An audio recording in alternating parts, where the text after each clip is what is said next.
नमस्कार, आप देख रहे हैं लोकमत राजस्थान में। हूं निशु शर्मा आपके साथ। आइए रुक करते हैं आज की बड़ी खबरों की ओर। सोशल मीडिया प्लेटफॉर्म एक्स के कम्युनिटी पोस्ट ने पाकिस्तानी पीएम शहबाज शरीफ के 1965 भारत पाक जंग से जुड़े दावों की पोल खोल दी।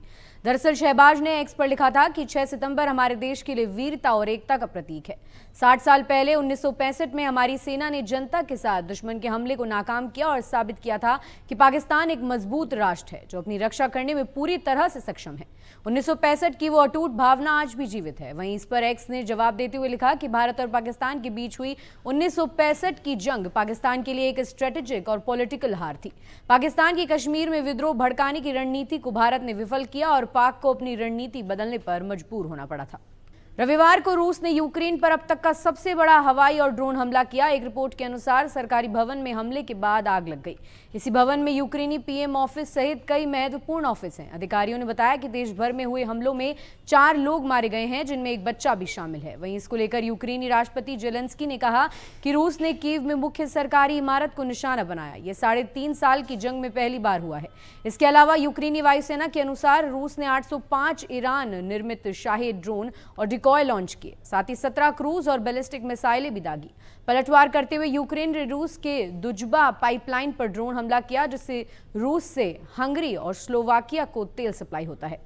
इजरायल और फिलिस्तीनी आतंकी संगठन हमास के बीच चल रहे युद्ध को अगले महीने 2 साल पूरे हो जाएंगे। आपको बता दें, इस युद्ध की वजह से अब तक काफी तबाही मच चुकी है। हर दिन इजरायली हमलों में कई फिलिस्तीनी अभी भी मारे जा रहे हैं। दुनिया भर के लीडर्स और जनता इस युद्ध को रोकने की अपील कर रही है, लेकिन इजरायल का इस युद्ध को रोकने का इरादा नजर नहीं आ रहा है। इसी बीच अमेरिका के राष्ट्रपति डोनाल्ड ट्रंप ने इस युद्ध के विषय में एक बड़ा दावा किया है।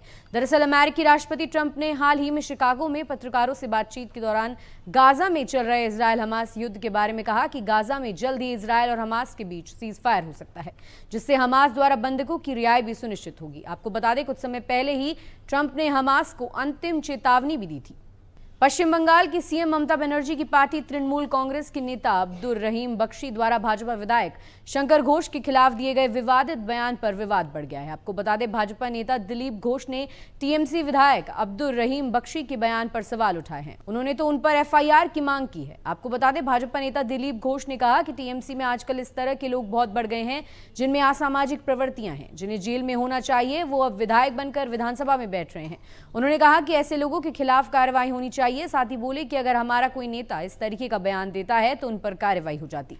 जम्मू कश्मीर से बड़ी खबर है। यहां एक बार फिर आतंकियों और सुरक्षा बलों के बीच गोलीबारी हुई। इसके चलते कश्मीर के कुलगांव जिले में आतंकियों और सुरक्षा बलों के बीच मुठभेड़ जारी है। बता दें कि इसके चलते इलाके में सर्च ऑपरेशन के दौरान आतंकियों ने सुरक्षा बलों पर फायरिंग भी की और फिर दोनों ओर से गोलीबारी शुरू हो गई। जानकारी के मुताबिक सुरक्षा बलों ने इलाके को चारों तरफ से घेर लिया है। वहीं इस मुठभेड़ में एक जेसीओ रैंक के अफसर समेत 2 जवान घायल हुए हैं। घायल अफसर और 2 जवानों को अस्पताल ले जाया गया, जबकि मुठभेड़ में एक आतंकवादी मारा गया है। साथ ही घेराबंदी वाले इलाके में अतिरिक्त बल तैनात कर दिया है।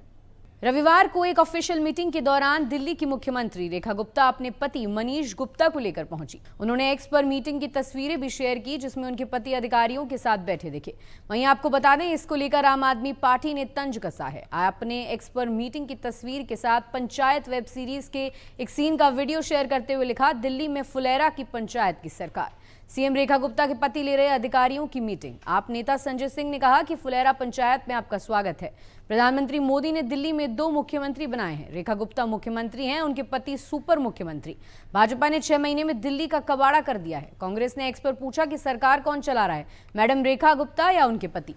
कांग्रेस सांसद शशि थरूर ने भारत अमेरिका में टैरिफ को लेकर बढ़ते विवाद के बीच अमेरिकी राष्ट्रपति डोनाल्ड ट्रंप को प्रधानमंत्री नरेंद्र मोदी के जवाब की सराहना की। इसको लेकर थरूर ने रविवार को कहा कि मैं इस नए लहजे का एहतियात के साथ स्वागत करता हूं। थरूर बोले कि प्रधानमंत्री मोदी ने तुरंत प्रतिक्रिया दी और विदेश मंत्री एस जयशंकर ने भी बुनियादी संबंधों के महत्व पर जोर दिया, जो एक व्यापक वैश्विक रणनीतिक साझेदारी है। दोनों ने जो मैसेज दिया हमारे लिए वो बहुत जरूरी है। मैं इस नए लहजे का स्वागत करता हूं। उन्होंने कहा कि मुझे नहीं लगता कि हम 50% टैरिफ या राष्ट्रपति और उनके स्टाफ ने जो अपमान किया है उसे पूरी तरह से भूल सकते हैं। ट्रंप का स्वभाव काफी चंचल है और उन्होंने जो कुछ भी कहा है उससे हमारे देश को चोट पहुंची है, देश का अपमान भी हुआ है। बात करें इस वक्त के मौसम की तो उत्तराखंड में हरिद्वार ऋषिकेश रेल रूट पर सोमवार सुबह काली मंदिर के पास लैंडस्लाइड हुई। यहां पहाड़ी के बड़े बड़े पत्थर ट्रैक पर बने लोहे के स्ट्रक्चर पर गिर गए। इसके कारण स्ट्रक्चर क्षतिग्रस्त हो गया, मलबा ट्रैक पर आ गया। और बात करें राजस्थान की तो यहां तेज बारिश के बाद कई इलाकों में बाढ़ की स्थिति बन गई है। नदी नाले ओवरफ्लो होने से आज 8 जिले जिनमें उदयपुर, सलमपुर, जालौर, डूंगरपुर, सिरोही, बाड़मेर, जैसलमेर और बालोतरा शामिल हैं, उनके स्कूल बंद हैं। वहीं पंजाब के 23 जिलों में करीब 2000 गांव बाढ़ की चपेट में हैं। इसके चलते 3,84,000 की आबादी प्रभावित है। 12 जिलों के 46 लोगों की बाढ़ बारिश में जान चली गई। ऐसी और ताज़ा खबरों के लिए आप देखते रहिए लोकमत राजस्थान।